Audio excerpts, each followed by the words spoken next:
Hello everyone, চাকরির প্রত্যাশী ভাই ও বোনেরা এবং ক্লাস 8-এর ছোটো ভাই ও বোনেরা, তোমাদের সবাইকে ওয়েলকাম করতেছি এই ভিডিওতে। আজকে আমরা দেখব যে দ্বিতীয় পার্ট, এটা আজকে আমাদের পর্ব 2 অর্থাৎ পার্ট 2। এর আগে আমরা আরেকটা পার্ট নিয়েছিলাম, সে পার্টে কিছু লাভ ক্ষতির অঙ্ক করা হয়েছিল। অর্থাৎ আমরা ক্লাস 8-এর যে ম্যাথ বইটা আছে, ম্যাথ বইয়ের আমরা চ্যাপ্টার ভিত্তিক যে ম্যাথগুলো আছে এগুলো আমরা সলভ করবো, প্লেলিস্ট আকারে রেখে দিব। সেখান থেকে মুনাফা চ্যাপ্টারটা আমরা নিয়েছি এবং এই চ্যাপ্টারে একটা ক্লাস আপলোড দেওয়া হয়েছে আমার ইউটিউব চ্যানেলে এবং ফেসবুক পেজে দেওয়া হয়েছে। যারা দেখো নাই তোমরা দেখে নিবা। এবং আজকে 2 নম্বর ক্লাস, এই ক্লাসে আমরা শিখবো যে মুনাফা রিলেটেড, অর্থাৎ মুনাফা, আসল, মূলধন, মানে এই জিনিসগুলো নিয়ে আজকে ম্যাথ আমরা সলভ করব। ঠিক আছে? আচ্ছা, আমরা বরাবরের মতোই প্রথমে আমরা বেসিক শিখে তারপর আমরা ম্যাথ প্রবলেমগুলো সলভ করবে। তাহলে প্রথমে আমাদের একটা জিনিস জানতে হবে যে আমাদের হিসাব নিকাশগুলো করা হয় কিসের মাধ্যমে। আমাদের ব্যাংকের মাধ্যমে আমরা যখন হিসাব নিকাশগুলো করি সেখানে আমাদের কয়েকটা জিনিস ইনক্লুড থাকে। আমরা প্রথমে সেখানে কিছু টাকা জমা দেই, ঠিক আছে, অথবা আমরা ঋণ নেই, আমরা ঋণ গ্রহণ করি ব্যাংক থেকে। এই যে ঋণ জমা দেই অথবা জমা বলতে ডিপোজিট করে রাখি, এবং ঋণ যখন আমরা নেই তখন আমাদের একটা পার্সেন্টেজ আকারে আমাদের ইন্টারেস্ট দেয়, পার্সেন্টেজ আকারে ইন্টারেস্ট দেয়। এবং এখানেও ঋণ দিলে ব্যাংক থেকে যদি আমরা ঋণ নেই তাহলে পার্সেন্টেজ আকারে তাদেরকে সুদ দিতে হবে বা ইন্টারেস্ট দিতে হবে। আর ব্যাংকে যদি আমরা ডিপোজিট করি বা রেখে দেই তাহলে আমাদের পার্সেন্টেজ আকারে কী করতে হবে, মানে কি করবে তারা, ব্যাংক আমাদের ইন্টারেস্ট দিবে বা সুদ দিবে। কথা ক্লিয়ার? তাহলে দেখো, এই যে আমরা জমাটা রাখলাম টাকা বা ঋণ নিলাম, একই কথা, এটা হলো কি আমাদের আসল, আসল বা মূলধন। একে আমরা পি দ্বারা প্রকাশ করি, পিতে প্রিন্সিপাল, ঠিক আছে, একে আমরা পি দ্বারা প্রকাশ করি। এই যে ভাইয়া আপু যে পার্সেন্টেজ আকারে টাকাটা সুদ দিচ্ছে, এই পার্সেন্টেজটাকে বলা হয় মুনাফার হার, ঠিক আছে, একে আমরা ছোটো হাতের আর দ্বারা প্রকাশ করি। এবং ভাইয়া এই যে পার্সেন্টেজ আকারে যে টাকাটা আমি জমা রাখলাম সেই টাকার পার্সেন্টেজ আকারে যে সুদটা হবে বা মুনাফা হার, মানে ইন্টারেস্টটা হবে বা মুনাফা হবে, সেটাকে মুনাফাকে আমরা কী দ্বারা প্রকাশ করি, মুনাফাকে আমরা আয় দ্বারা প্রকাশ করি। ঠিক আছে, কথা কি বুঝছো? এবং আরেকটা জিনিস কি, আমরা যখন টাকা জমা রাখি তখন একটা নির্দিষ্ট বছর, মানে একটা নির্দিষ্ট সময় ধরে রাখি, অথবা যে ঋণটা নেই তারা আমাদের নির্দিষ্ট সময় একটা বেঁধে দেয় যে এই টাইমের মধ্যে তাদের টাকা ব্যাক দেওয়া লাগবে। সেই সময়টাকে, অর্থাৎ সময়টাকে আমরা কী দ্বারা প্রকাশ করি, এন দ্বারা, ছোটো হাতের এন দ্বারা প্রকাশ করি, এনতে সময়। ঠিক আছে, এই যে আসল বা মূলধনকে পি দ্বারা, মুনাফার হারকে আর দ্বারা, মুনাফাকে আয় দ্বারা, সময়কে এন দ্বারা প্রকাশ করি। আর একটা জিনিস ভাইয়া, এই যে আসল, এই আসল আর এই যে মুনাফা, এটা দুটা যদি যোগ করি, দেখো পি যোগ আয় যদি করি এখানে একটা মান বের হবে, দেখো মুনাফা আসল, এটাকে আমরা এ দ্বারা প্রকাশ করি। তাহলে আসল, এটা হলো আসল যোগ মুনাফা, মুনাফা সমান মুনাফা আসল, মুনাফা আসল। ঠিক আছে, তাহলে আমাদের কয়টা জিনিস ইনক্লুড হলো, আসল, মুনাফার হার, মুনাফা আয়, সময় এন, এবং মুনাফা আসল দুটো একত্রে কি হয়, এ দ্বারা প্রকাশ করা হয়। তাহলে এখন আমরা সূত্র লিখতে পারি ভাইয়া। দেখো আমাদের এগুলো পরিচিতি হয়ে গেল, এগুলো তোমরা নোট করে নেবা, ছোট্ট করে নোট করে নাও। এবং আমি একটা মিশিয়ে দিলাম, দেখো মিশিয়ে দেওয়ার দরকার নেই। দেখো আমাদের মেন সূত্র হলো আমরা মুনাফা নির্ণয় করার, আমরা মুনাফা নির্ণয় করা আই ইকুয়ালটা আমরা লিখতে পারি পি আর এন, এটা আমার একটা সূত্র। আর একটা সূত্র হলো এ ইজ ইকুয়াল টু, আমি যে লিখছি ভাইয়া দেখো যে পি প্লাস আই। এখন আই ইজ ইকুয়াল টু আমি পি আর এন লিখতে পারি, এটাও তোমরা মনে রাখতে পারবা, ঠিক আছে। আর এই যে যদি আর একটু ভাঙ্গায় তাহলে আই ইজ ইকুয়াল টু আমি পি আর এন লিখতে পারবো। তাহলে আমি যদি পি কমন নেই তাহলে 1 প্লাস আর এন থাকে যায়, এটা কি সমান, এ সমান। ভাইয়া দেখো এই তিনটা কিন্তু একই জিনিস, খালি একটু বিস্তারিত বর্ণনা করছি। তাহলে আমরা এই যে দুইটা সূত্র, এটা একটা মেন সূত্র তার থেকে মুনাফা আসলের যে এই এতে কি বোঝায়, মুনাফা আসল বোঝায়। মুনাফা আসলের সূত্রটা কি, পি ইন্টু 1+RN। ঠিক আছে, তাহলে এই দুটা সূত্র ইউজ করে আমরা অঙ্কগুলো এই মোটামুটি এই চ্যাপ্টারের সবগুলো অঙ্কই সমাধান করব। তাহলে আমি এগুলো একটু মুছে দিলাম, আমরা সেই হিসাবে একটু অঙ্ক সমাধান করি। ক্লিয়ার ভাইয়া? ক্লিয়ার সবাই? আশা করি সবাই ক্লিয়ার হয়েছো। এখন আমি কি করব, সূত্রগুলো পাশে রাখে আমি অঙ্ক করি। তাহলে দেখো I = কি, PRN, এটা একটা সূত্র। আর একটা সূত্র কি বললাম, A = P+I, অথবা P কমন নিয়ে 1+RN। এই যে একই কথা, এই যে দুটা জিনিস আমরা মনে রাখবো এবং আজকে তোমরা এগুলো মুখস্থ করে নিবা। এবং এই সূত্রগুলো দ্বারা আমরা কীভাবে অঙ্ক করি দেখো তুমি। তাহলে আমি প্রথমে 4 নাম্বার অঙ্কটা নিলাম। 4 নাম্বার অঙ্কটা কি নিব? 4 নাম্বার অঙ্ক দেখো ভাইয়া, বার্ষিক শতকরা। 4 নাম্বার অঙ্ক কি বলছে, বার্ষিক শতকরা মুনাফার হার 10.50 টাকা হলে 2000 টাকার 5 বছরের মুনাফা কত? এখন দেখো বার্ষিক শতকরা, আমরা ব্যাংকে যারা টাকা পয়সা রাখি সবসময় কিসে হিসাব করি ভাইয়া, বছরে হিসাব করি। আমাদের হিসাব নিকাশ সবগুলো কি হয়, বছরে হয়, ওই জন্য আমাদের বার্ষিক শতকরা বলছে। আর মুনাফার হারটা কি হয় সবসময়, পার্সেন্টেজ আকারে বললাম, তার মানে কি সে শতকরায় থাকে, ওই জন্য বার্ষিক শতকরা মুনাফার হার। তোমরা যখনই এই বার্ষিক শতকরা দেখবা, বার্ষিক শতকরা দেখবা, বুঝে নিবা যে এটা মুনাফার হার মানে কি, এটা আর, অবশ্যই আর। তাহলে এই যে এই মানটা কি, আর এর মান, ঠিক আছে। তাহলে আর এর মান কত, 10.50%। এবং এত টাকা 5 বছরের মুনাফা কত হবে আমাদের চাইছে কি ভাইয়া, আমাদের দেখো এটা আমাদের মুনাফা মানে আয় চাইছে। আর এখানে দেওয়া আছে কি পি, আসল দেওয়া আছে, এই টাকাটা 5 বছর মানে এন। তাহলে আমাদের দেখো সবগুলো দেওয়াই আছে, এখন শুধু মান বসাবো। আমরা দেখো কি করি, সমাধান। সমাধান দেখো, সমাধান আমরা জানি এভাবে লিখবা যে আমরা জানি, আমরা কি জানি ভাইয়া, I = PRN। আমাদের চাইছে আয়, এই জন্য আমি এই সূত্রটা ইউজ করলাম। কেন এই ইউজ করলাম না, কারণ আমার ওই রিলেটেড কোনো কথাই নাই অঙ্কের মধ্যে। তাহলে I = PRN। তাহলে এখানে সাইডে একটু লিখে নিবা যে দেওয়া আছে, ঠিক আছে, দেওয়া আছে, কি দেওয়া আছে, P = 2000 টাকা। R = কত পার্সেন্ট ভাইয়া, 10.50%। ভাইয়া দেখো আরেকটা জিনিস, যে 10.50% আকারে দেওয়া আছে, যখন আমরা অঙ্কের মধ্যে বসাবো তখন পার্সেন্টেজটাকে ভাঙাবো। কীভাবে ভাঙাবো, 1050/100 দ্বারা ভাগ করে দেবো, তাহলে আমাদের পার্সেন্টেজটা উঠে যাবে। আর একটা কি দেওয়া আছে, এন দেওয়া আছে, N = 5 বছর দেওয়া আছে। তাহলে দেখো সবগুলো পেয়ে গেছেন, মানগুলো বসাই। তাহলে পি এর মান কত ভাইয়া, 2000। আর এর মান কত, 10.50/100 গুণন এন এর মান কত ভাইয়া, 5। এখন তুমি কাটাকাটি করো, দেখবা এই 2 শূন্য এই 2 শূন্য উঠে গেল, কাটে গেল। তাহলে 20 × 10.50 × 5। তাহলে এটা গুণ করো একটু, তাহলে গুণ করলেই পেয়ে যাবা। আমি একটু ক্যালকুলেটর দিয়ে ক্যালকুলেশন করি। ওকে, কত আসে, আমার আসে হলো, আচ্ছা একটু ভাইয়া একটু, আচ্ছা 20 × 10.50 গুণন 5, তাহলে 1050 চলে আসে। কত আসছে ভাইয়া, 1050 টাকা।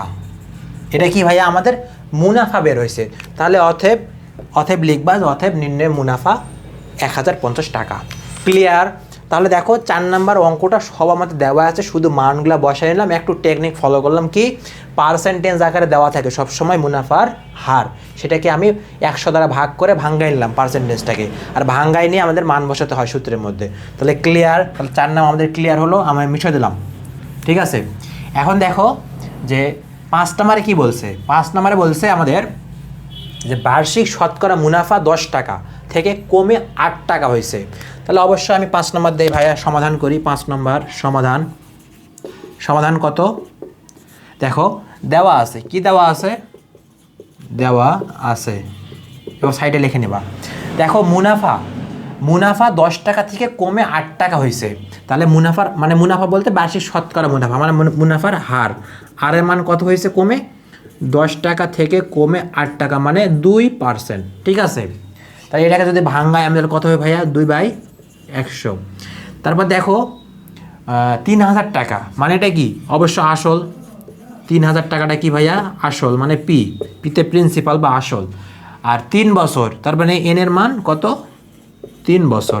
দেখো আমাদের সবগুলো মান দেওয়া আছে। এখন কত বের করতে হবে, যে 3 বছরের মুনাফা কত কম হবে, মানে মুনাফা বের করতে হবে। তাহলে আমরা কি জানি, আমরা লিখবো যে আমরা জানি আই ইজ ইকুয়াল টু কি ভাইয়া, পি আর এন। তাহলে পির মান কত, এখানে পির মান 3000, আর এর মান কত ভাইয়া, 2/100, এন এর মান কত ভাইয়া, 3। তাহলে একটু ক্যালকুলেশন করি, এই যে 2টা শূন্য, এই 2টা শূন্য উঠে গেল। তাহলে 3 × 6, 6 আর 30 গুণ করলে 180 টাকা। ক্লিয়ার? 3 × 6, 3 × 6 18, 180, ঠিক আছে।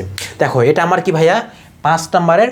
অতএব নির্ণয় কত টাকা কম হবে, 180 টাকা মুনাফা কম হবে। কারণ কেন কম হবে, 10 টাকা থেকে কমে 8 টাকায় চলে গেছে, ঠিক আছে। 180 টাকা কম হবে। ওকে, ক্লিয়ার, কথা বুঝছো? তাহলে 5 নাম্বার যেরকম আমরা বলছে সেরকম আমরা বের করে দিলাম। এভাবে লিখবা যে অতএব নির্ণয় মুনাফা 180 টাকা কম হবে। এবার 6 নম্বরে আসি। 6 নম্বর দেখো কি বলছে, বার্ষিক শতকরা মুনাফা কত হলে এত টাকা, 13,000 টাকা 5 বছরে মুনাফা আসলে 18,850 টাকা হবে। কথা কি বুঝছো? এবার দেখো আমাদের একটা নতুন ইনফরমেশন যুক্ত হয়েছে, সেটা কি, যে মুনাফা আসল। আমাদের মুনাফা আসল চলে আসছে। আমরা কি করবো ভাইয়া, আমরা এখন 2 নম্বর সূত্রটা ইউজ করবো, কারণ এখানে আমার মুনাফা আসল আছে, এখানে তো নাই। তাহলে আমি 2 নম্বর সূত্রটা কীভাবে করব, দেখো দেওয়া আছে, লিখে নেবা যে দেওয়া আছে কি দেওয়া আছে, মুনাফা আসলে এত টাকা হবে, মানে মুনাফা আসল এ ইজ ইকুয়াল টু কত টাকা ভাইয়া, 18,850 টাকা। তারপর দেখো কত বছর, এন ইজ ইকুয়াল টু 5 বছর। তারপর দেখো কত টাকা, পি না এটা, যে এত টাকা এত হবে, তাহলে পি কত, 13,000 টাকা, ঠিক আছে। তাহলে আমাকে কী বের করতে হবে, বার্ষিক শতকরা মুনাফা কত, মানে বার্ষিক শতকরা মানে কি, আর বের করতে হবে, মানে মুনাফার হার বের করতে হবে। তাহলে আমি এখানে 5 হয়েছে, 4 হয়েছে, তাহলে 6 নম্বর সমাধান কত, আমরা কি জানি, আমরা অবশ্যই এগুলো লিখে নেব, এগুলো সব প্রতিটা অঙ্কে লিখতে হবে। আমরা জানি কি, a is equal to p into 1 plus r n, ঠিক আছে। তাহলে এখানে দেখো এর মান জানি, পির মান জানি, আমরা ওই সূত্র ইউজ করতেছি। তাহলে আর এর মান আমার বের করতে হবে, আর এনটা আমাদের দেওয়া আছে। তাহলে আমি একটু সুন্দরভাবে সিম্পলিফাই করে নেই। তাহলে এ বাই কত হবে, পি ট্যাগ পার করে দিলাম, পি ট্যাগ গুণ অবস্থায় আছে, তাহলে পার করে দিলে ভাগ হয়ে যাবে। তাহলে এ বাই পি, আর এদিকে 1 প্লাস আর এন থাকে গেল। তাহলে দেখো ভাইয়া আমার তো দরকার এটা, এখানে আমার দরকার আরটা দরকার না, তাহলে ওই জিনিসটা আমি এই দিকে রাখবো। তাহলে দেখি এইদিকে রাখি আর এন, আর একটাকে পার করে দিলে কি হবে, এ বাই পি মাইনাস, যোগ অবস্থায় আছে, এদিকে আসলে কী হবে, মাইনাস হবে। তাহলে 1, তাহলে কত আসে ভাইয়া, একটু মানগুলো বসায় দেখি। এর মান কত, এর মান 18,850 ডিভাইডেড পির মান কত ভাইয়া, 13,000, ঠিক আছে, মাইনাস 1। এই মানটা কত আসে একটু বের করি, ক্যালকুলেশন করি ভাইয়া, ক্যালকুলেশন করি। তাহলে দেখো 18,850 ডিভাইডেড 13,000 মাইনাস 1, 0.45 আসে। আমার কত আসছে ভাইয়া, 0.45 আসে। তাহলে আমি একটু মুছে দিলাম ভাইয়া, এগুলো একটু মুছে দিচ্ছি, ঠিক আছে, কিছু মনে করো না, বোর্ডটা একটু ছোটো হয়ে গেছে, এগুলো মুছে দিলাম। তাহলে কত আসছে আমার আসছে আর এন এর মান, আর এন সমান 0.45 আসছে। আমার তো দরকার ভাই আর এর, তাহলে আরটা ঠিক রাখে, এনটা গুণ অবস্থা আছে, এদিকে আসলে কী হবে, ভাগ হয়ে যাবে। কত, এনের মান কত দেওয়া ছিল, 45। এনের মান কত দেওয়া ছিল ভাইয়া, দেখো 6 নম্বরে এনের মান কত বছর, 5 বছর, তাহলে এনের মান 5। তাহলে এখন 5 দ্বারা ভাগ করলে কত আসে ভাইয়া, এটা 5, এটা ঠিক আচ্ছা ভালো করে লিখি 5, তাহলে একে আমি 5 দ্বারা ভাগ করব। 0.45কে 5 দ্বারা ভাগ করলে আসে আমাদের 0.09, 0.09। কিন্তু এটা তো আমার ম্যানুয়াল বের হয়েছে, কিন্তু আমরা কি বলছিলাম, যখন অঙ্ক করব তখন আমাদের পার্সেন্টেজ আকার রাখা যাবে না, কিন্তু অঙ্ক ছাড়া যখন বলবো পার্সেন্টেজ আকার, তখন আমার অবশ্যই পার্সেন্টেজ আকার বের করতে হবে। তাহলে একে যদি আমি 100 দ্বারা গুণ করি, তাহলে 0.09 গুণন 100, তাহলে আমার আসে 9%। ঠিক আছে, তাহলে অবশ্যই আর এর মান আমাদের 9% বের হবে। তাহলে দেখো, যদি মানে স্বাভাবিক থেকে যখন শতকরা প্রকাশ করব তখন 100 দ্বারা গুণ করব, আর যখন পার্সেন্টেজ আকার থেকে যখন সাধারণভাবে নিয়ে আসবো তখন কি করব, 100 দ্বারা ভাগ করব। এই জিনিসটা যেন মাথায় থাকে সবার। তাহলে আমাদের 6 নম্বর ক্লিয়ার। তাহলে আর এর মান 9% বের হয়েছে। ওকে, তাহলে আমি 6 নম্বরটা হয়েছে মুছে দিলাম। 7 নম্বরটা পড়ো দেখি তোমরা কি আছে। বার্ষিক শতকরা কত মুনাফা। এটা একটু জটিল মনে হলেও কিন্তু অঙ্কটা সব থেকে ইজি। কেন দেখো ভাইয়া, যে কি বলছে বার্ষিক শতকরা কত মুনাফায়, মানে এখানে কত মানে আর মুনাফার হার, আর মুনাফার হার কোনো আসল এখানে আসলও দেওয়া নেই, তার মানে কি পি। তাহলে পি, এই আসলটা 8 বছরের মুনাফা আসলে দ্বিগুণ হবে, তাহলে এটা, তাহলে 8 বছরের মুনাফা আসলে দ্বিগুণ হবে এটা, তাই না ভাইয়া? ওকে, তাহলে আমি এখন কি করব, আমাকে বের করতে হবে অবশ্যই কত মুনাফায়, মানে আর এর মান বের করতে হবে। তাহলে আমি 7 নম্বর দিয়ে সমাধান শুরু করে দিই। ক্লিয়ার? সমাধান দেখো কি কি আমরা এখানে ধরে নিব। দেওয়া আছে কি কি দেওয়া আছে,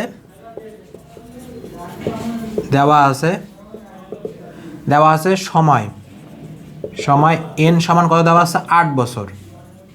ঠিক আছে, আর কিছু দেওয়া নাই, আমাদের বের করতে হবে কি r = হট। এখন আমরা কি করব, ধরি কি ধরবো, আমাদের কোনো আসল মানে ধরি পি, আসল মানে মূলধন বা আসল, পি সমান কি ধরবো, এক্স ধরবো। আচ্ছা এক্স ধরলাম, এক্স টাকা। ঠিক আছে, এক্স টাকা। এখন কি বলছে, মুনাফা আসল। এখন মুনাফা আসল এ সমান কত হবে, আর দ্বিগুণ, তার মানে কত, 2x টাকা।